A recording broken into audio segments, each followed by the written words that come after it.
page 134. Through the thinking, the human being fills his or her life with light or darkness, with misery and affliction, or with happiness and success. This always pursuant to the nature of the thoughts according to their type and direction. A quite distinct direction of thought and kind of thinking, evolving in a quite distinct direction, is thus called negative or positive.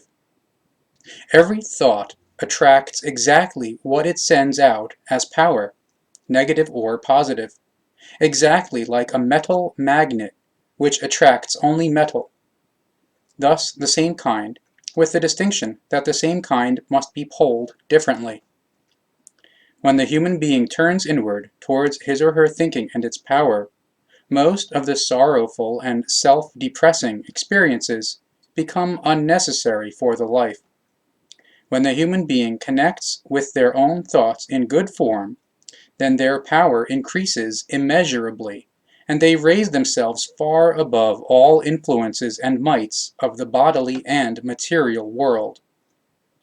Outer influences are able to exert might over the human beings only so long as these influences on the thinking are granted might. The might of thoughts means tremendous richness, richness of life, or else total destruction. Richness of life, however, to say it straight away, does not consist of the stockpiling of material riches. These are only material values, which are transitory. Such riches are only sought for the sake of possessions and for the sake of prosperity. Whoever indulges in it becomes a slave to his or her possessions and obsessed with them. Naked, ego-addicted greed for possession of riches or their acquisition inevitably attracts unwanted terrible things to oneself, sooner or later. Illnesses appear, domestic misery, unfortune, painful losses, so that a true happiness never finds admittance. It is only natural and self-evident that forcibly induced, or intensively and continuously wished for prosperity inevitably turn up, because with enough perseverance and effort, everything becomes reality one day, even if it is forced unrightly and through naked Gewalt. But via the negative form come all sorts of afflictions and heavy strokes of fate, which, like the hammer of a blacksmith, strike upon the originator with gigantic deadly Gewalt. This is in contrast to the conscious, positive, might-oriented thinker who is able to master his or her life rightly and healthily. He or she uses and follows only pure, consciousness-based positive methods, right thinking, and right deeds. Through this, the laws of life are followed, which naturally demand only the positive, yet never the negative, when a positive mode of thinking is present. Thus also a fully different point of origin emerges in the reference to the thinking. Indeed, the wish is the same, namely, to achieve richness and prosperity, but the mentality and the actual fulfillment are fundamentally different. And precisely the mentality is of the decisive importance for the kind of success. Whoever presses his or her thoughts into a base mentality and forces them towards egotistical purposes will regret it sooner or later.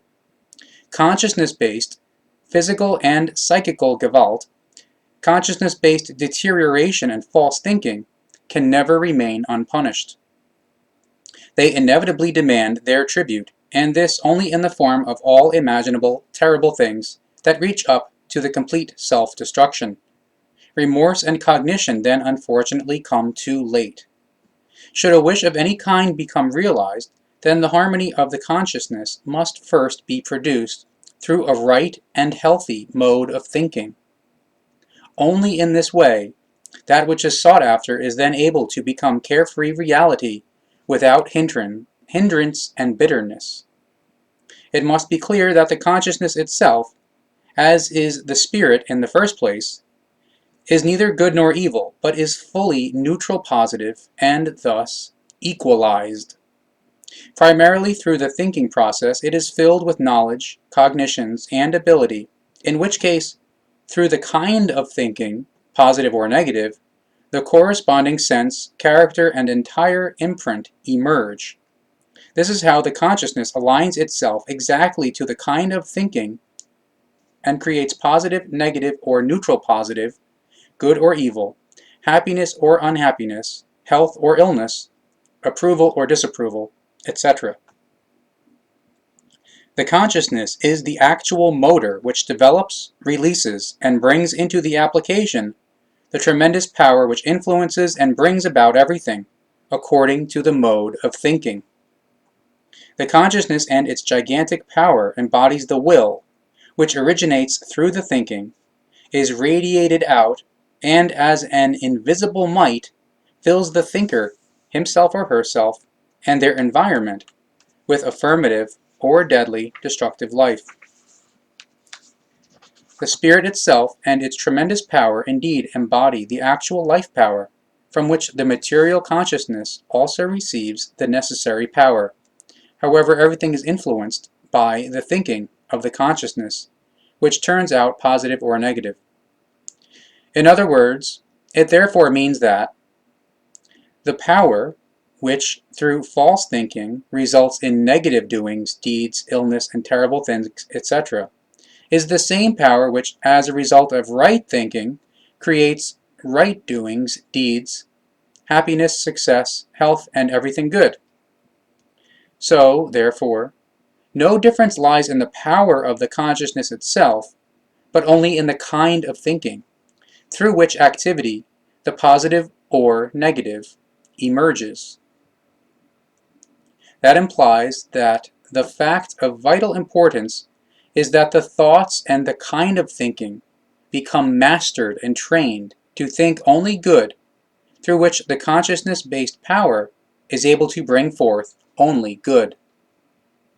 Thoughts work like a prism, which is able to bend the consciousness-based power radiations according to the kind of thoughts into the positive or negative, in order to combine and to work as living and life-giving, or as deadly and destructive might.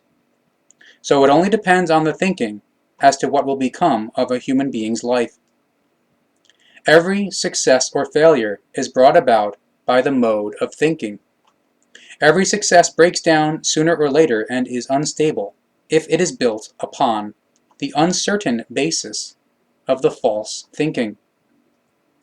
Real and true success, on the contrary, is the result of right, honest, mental adjustment, healthy, positive thinking, and conscious affirmation of this mode of thinking. The whole secret of a successful, good, and healthy life conduct consists therein, of looking inward and adjusting oneself accordingly, to bring the thinking into harmony and consonance with the power of the Spirit, in order to thus achieve the best possible, absolutely full development of the present life. The life of each individual human being is absolutely fully developed. That means it is absolutely fully developed according to his or her inner nature and his or her targeted final determination. But it is also absolutely fully developed according to the present-day life, when the best possible absolutely full development for this existence is strived for and achieved.